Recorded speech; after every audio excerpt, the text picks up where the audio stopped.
अर्थव्यवस्था में कृषि का सकल मूल्यवर्धन 20% है। नोट कर लेना, पूरी अर्थव्यवस्था में कृषि का जो सकल मूल्य वर्धन है, जीवीओ है, वो 20% है। सीधा आपके पेपर में आना है, क्योंकि टॉपिक्स आपके दिए हैं तो उसको ये ताजा वाले आंकड़े पेपर में आए, और ये अपनी नानक क्लासेस की बुक में डाले हुए हैं जो बाजार में। ठीक है, तो भारत की कितनी प्रतिशत जनसंख्या को रोजगार प्रदान करती है? 46.1%।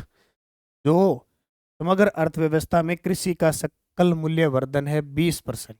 ठीक है, मैं इंडिया का बढ़ा रहा हूं, यहाँ राजस्थान का अंदर मत डालो। जो भारत की कितनी प्रतिशत जनसंख्या को रोजगार प्रदान करती है, कृषि है, वो भारत की 46.1% जनसंख्या को रोजगार प्रदान कर रही है। पिछले 6 वर्षों में कृषि क्षेत्र की CAGR यानी संयुक्त वार्षिक वृद्धि दर 5% है। पिछले 6 वर्षों में कृषि क्षेत्र की CAGR यानी संयुक्त वार्षिक वृद्धि दर रही है 5% रही है। याद रखिए, औसतन 5% बढ़ी है। फाइनेंशियल ईयर 2025 की दूसरी तिमाही में वृद्धि दर 3.5% रही, 3.5%। आर्थिक समीक्षा 2024-25 से जुड़े महत्वपूर्ण फैक्ट। भारत का विश्व में प्रथम स्थान। कौन सी फसलें हैं कृषि के क्षेत्र में जिनका भारत का विश्व में प्रथम स्थान है? दूध में हम प्रथम स्थान पे हैं, दाल में मसाले, केला, आम और पपीता। वेरी वेरी इंपॉर्टेंट है, पूछ लेगा किसमें स्थानीय, भारत का वाला भी और राजस्थान वाला दोनों ही पूछ लेंगे। भारत का विश्व में ऐसे कृषि उत्पाद जिनमें प्रथम स्थान है उपज, तो सीधी सी बात है, दूध में तो हम है ही जानते हैं, दूध में तो हम नंबर 1 है, अमेरिका को पछाड़ा है अभी हमने। दाल मसाले, अब दाल के साथ मसाले चाहिए और मसालों के साथ केले, आम, 2 फल फ्रूट, 3 फल फ्रूट याद रखना। अभी केले, आम, पपीता तीनों ही जूस चल रहा है, क्योंकि इतना यूज करते हैं, इतना अपने भारत में होता है। आम, केले, पपीता तीनों का अभी गर्मियों में खूब सारा जूस चल रहा है, हम प्रथम स्थान पे हैं। द्वितीय स्थान गेहूं उत्पादन में हम दूसरे स्थान पे है। गेहूं, चावल, कपास, गन्ना, चीनी फसल, सब्जी, मछली और सोयाबीन में हम दूसरे स्थान। सीधा पेपर में आ जाएगा। द्वितीय स्थान पर गेहूं, चावल, मुख्य मुख्य देख लो, गेहूं आ गया, चावल आ गया, उसके बाद कपास, गन्ना, चीनी फसल, सब्जी, मछली और सोयाबीन, इनमें हम दूसरे स्थान पे, इनमें हम दूसरे स्थान पे।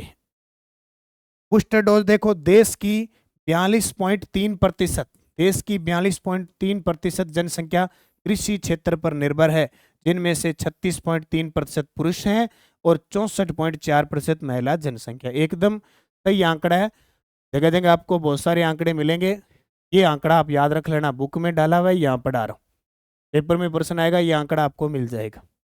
ठीक है, देश की 42.3% जनसंख्या कृषि क्षेत्र पर निर्भर करती है, उनमें से 36.3% पुरुष और महिला देखो भाई 64.4%। अब ये आंकड़े देख लो, यानी पुरुष 36.3% ही है, महिला 64.4%। महिलाओं को ड्रोन दे दिया, महिलाओं को अब सोलर लगा के दे देंगे, लखपति दीदी, खूब पैसे होंगे। महिला देखो, कृषि सखी, पशु सखी, बीमा सखी, सब काम हो रहे हैं महिलाओं के लिए।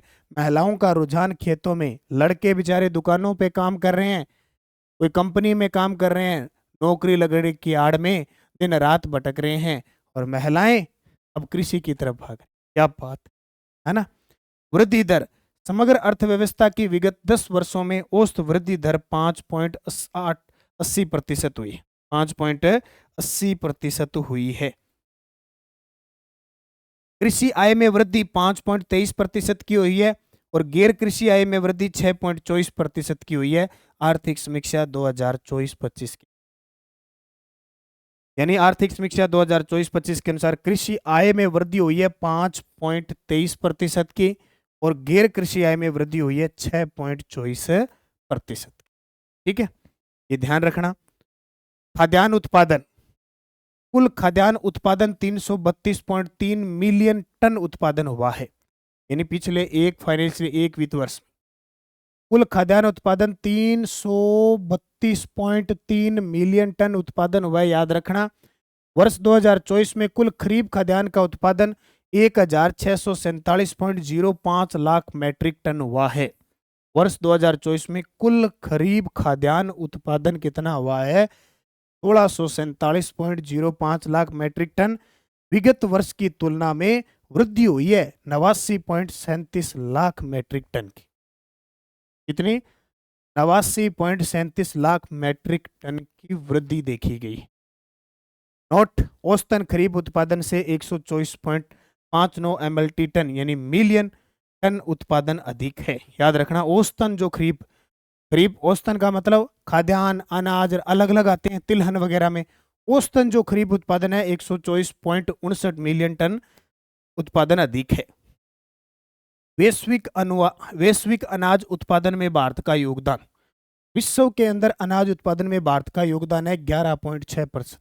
पूरे विश्व में जितना अनाज होता है उसका 11.6% भारत का योगदान। पूरे विश्व में अनाज उत्पादन में भारत का योगदान 11.6%। ओके, हाँ याद रखियो। भारतीय पुष्प कृषि, फूलों का सहरा है ना, फूल गुलाब का फूल तुम्हें भेजा है ए गुलशन। फूल तोड़ना मना है, सुना है ना, फूल तोड़ना मना है। फूल पौधों पे अच्छे लगते हैं, तोड़ने के बाद मुरझा जाते।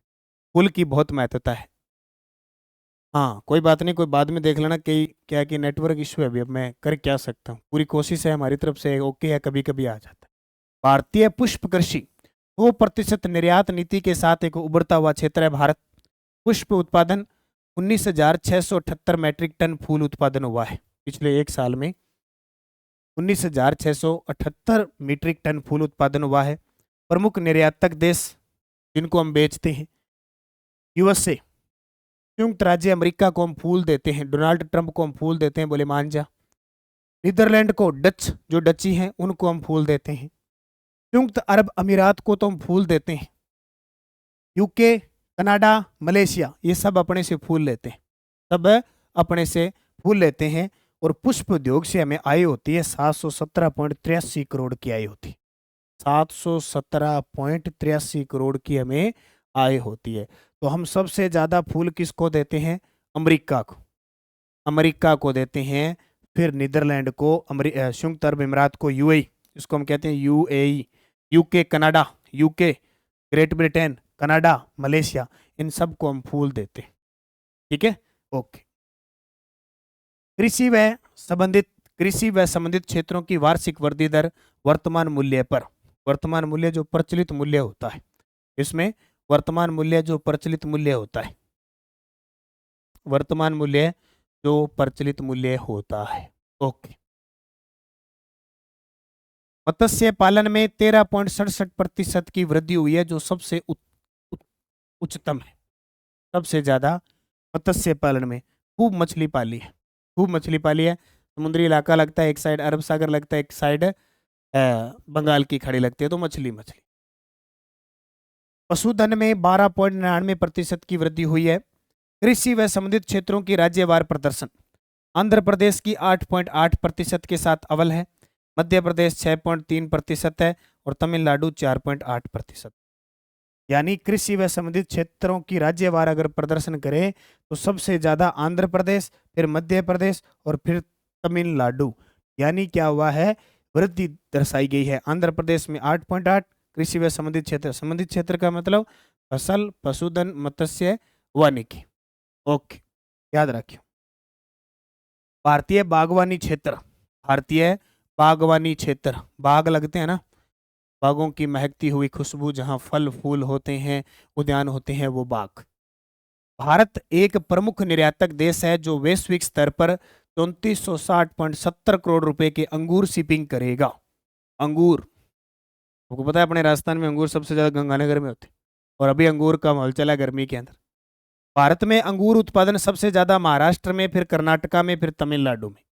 यानी भारत एक प्रमुख निर्यातक देश है जो वैश्विक स्तर पर 3460.70 करोड़ रुपए के अंगूर शिपिंग करेगा, भेजेगा। भारत में अंगूर उत्पादन सबसे ज्यादा महाराष्ट्र में होता है, 2 नंबर पे कर्नाटक, 3 नंबर पे तमिलनाडु। याद रखना, यानी भारत का जो तटीय क्षेत्र है, महाराष्ट्र है, कर्नाटक है, तमिलनाडु है, यहाँ खूब अंगूर होते हैं, सबसे ज्यादा अंगूर। ठीक है, सिंचाई व फसलों की बात करें, देखो कृषि, उद्योग, सेवा, विदेशी व्यापार, इनसे 6% आने। टोटल 6 प्रश्न आने, दो दो आ सकते हैं, एक एक आ सकता है, किसी में से एक साथ आ सकते हैं।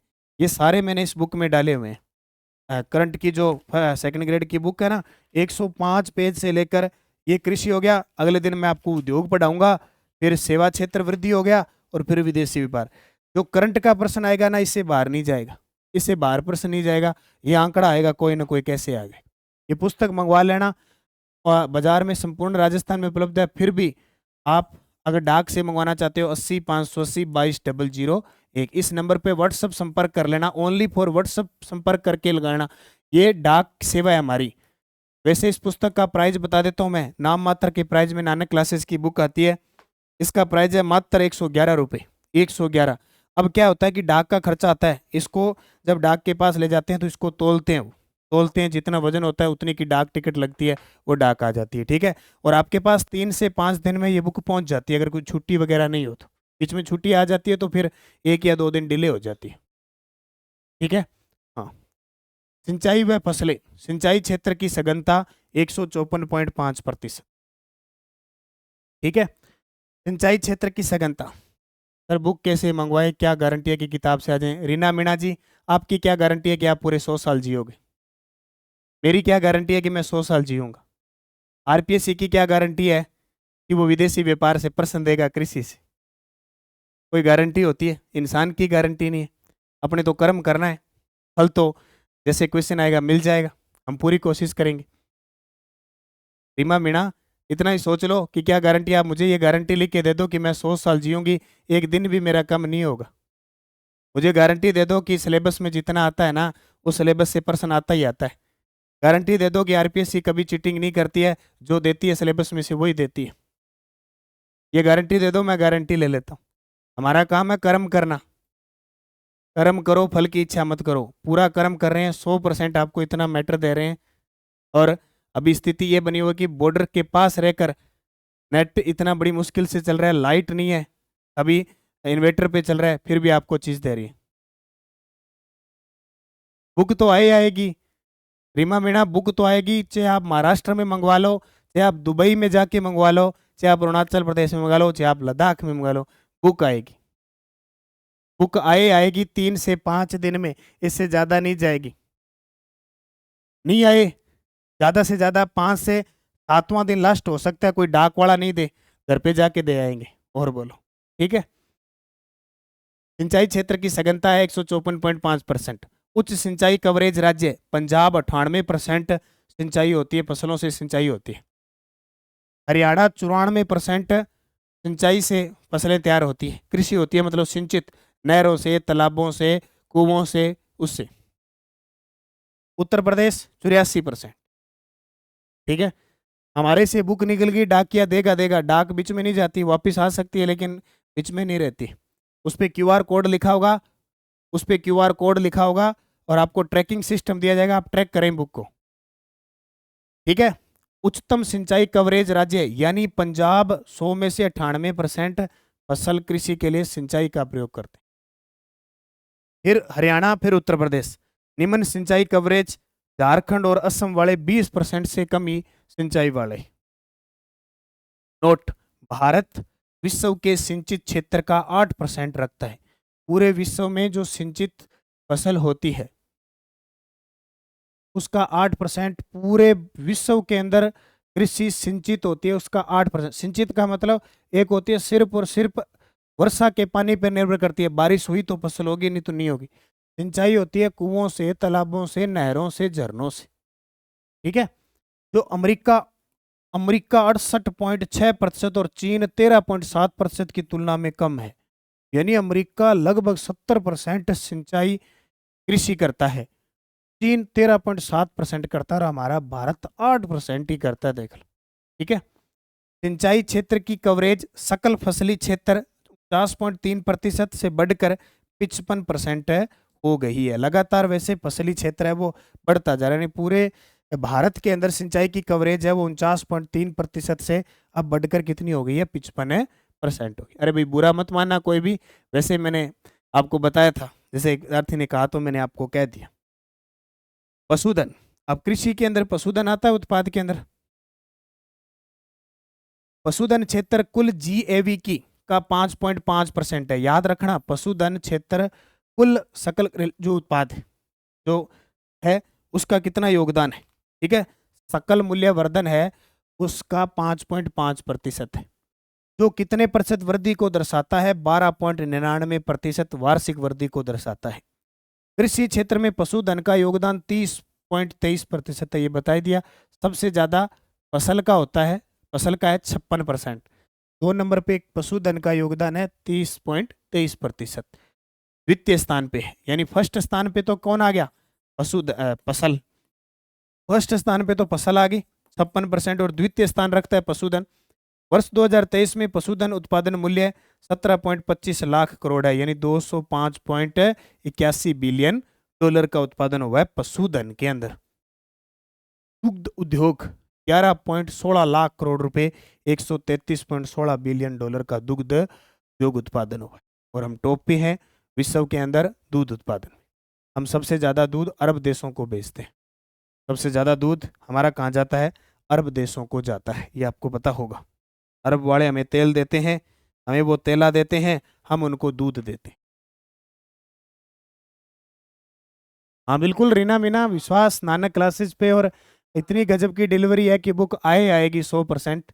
और सॉरी अगर मैंने आपको गलत कुछ कह दिया तो बुक आएगी आपको। मत्स्य उत्पादन क्या है? पशुधन के फसल और पशुधन, उसके बाद में मत्स्य उत्पादन। कुल मछली उत्पादन 2022-23 में 184.0 लाख टन हो गया है। अब मछली तो जानते हो ना, दक्षिण भारत में रोर मछली खाई जाती है चावल के साथ, और जो खाता है उनको पता है।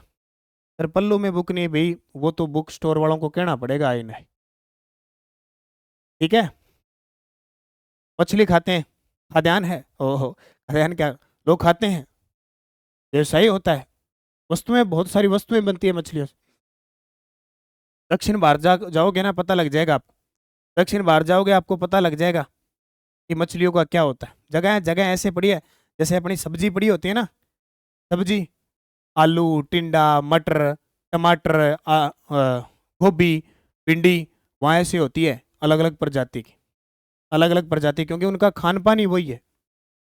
कुल मछली उत्पादन 2022-23 में 184.2 लाख टन हो गया, जो विगत 2014 में ये कितना था? 95.79 लाख टन था, यानी 2014 में 95.79 लाख टन था, वो अब बढ़कर 184.02 लाख टन हो गया। समुद्री खाद्य निर्यात वित्तीय वर्ष 2023-24 ये 6,530 यानी 60,530.89 करोड़ 29.70% वृद्धि को दर्शाता, ठीक है, वृद्धि को दर्शाता है। मत्स्य क्षेत्र में वित्त वर्ष 2011-12 से 2021-22 तक 8.7% की वार्षिक वृद्धि रही, जो कृषि और संबंधित क्षेत्रों में सर्वाधिक है। क्या बात है। हाँ वो अलग अलग कहते हैं, बोले कौन सी लेनी है? टिंडा ले लो, मटर ले लो, गोभी ले लो, ऐसे ना उन वो रेडियो पर आवाज देते हैं, झींगा मछली ले लो, समुद्री मछली ले लो, पतली ले लो, मोटी ले लो, ये रेट ले लो, ऐसे चलता है। मत्स्य क्षेत्र में वित्त वर्ष 2011-12 में से 2021-22 तक 8.7% की वार्षिक वृद्धि दर रही, जो कृषि और संबंधित क्षेत्र में सर्वाधिक है। फाइनेंशियल ईयर 2023-24 में कुल मछली निर्यात 8 बिलियन डॉलर की हुई थी। 8 बिलियन डॉलर की। प्रति व्यक्ति मछली खपत है 12 किलो प्रति वर्ष। 12 किलो मतलब अपने अपने नहीं है इधर, अपने तो अच्छी खासी फसल अच्छी हो रही होती है, सब कुछ है, पूरा मिला के प्रति व्यक्ति जो खपत है ना 12 किलो एक साल में एक व्यक्ति के लिए होती है। अब सोच लो, जैसे प्रति व्यक्ति आए हो नहीं है, वैसे ही एक वर्ष में 12 किलो एक जना मछली का खपत करता है। अब देख लो, ओके। खाद्य प्रसंस्करण उद्योग संगठित क्षेत्र में कुल रोजगार का 12.41% योगदान देता है।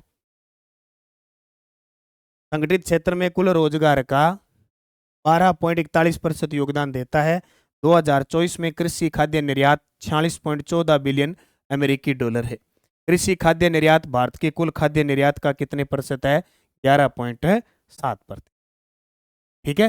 हाँ, कृषि खाद्य निर्यात में प्रसंस्कृत खाद्य निर्यात का हिस्सा 23.4%। कितना? 23.4%।